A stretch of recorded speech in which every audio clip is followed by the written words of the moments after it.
fazla bahar Ben meraçlen avul min haridar dilim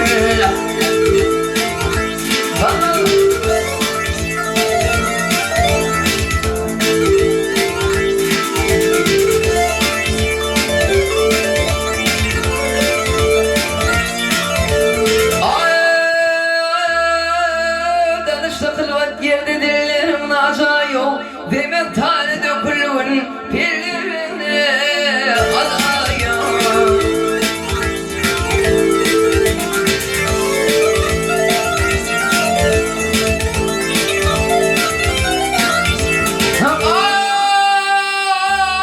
Ay bu senlerdeki cebillerim naza yok Var kimin ayrılman ballarına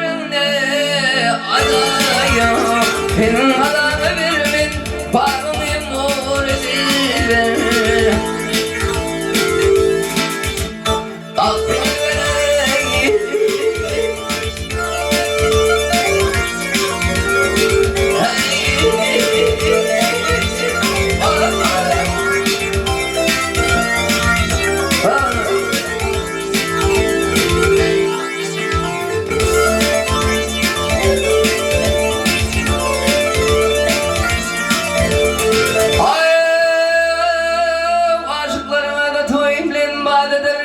Ey köküne yeteler kerişmeyor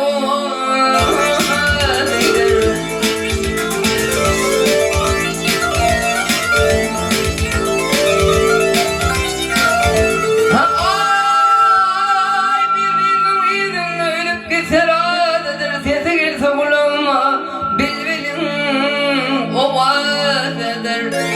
Yedi ölen yüz kişi çatladı utardır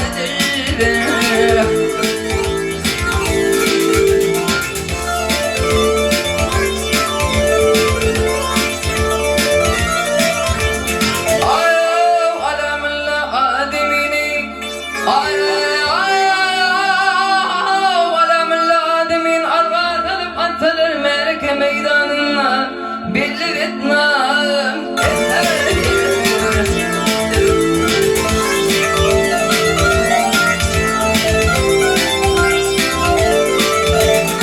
Ay kerişmeyin miyim kılıp uyan beyan etseler mehtacini bir yuvan manzur gibi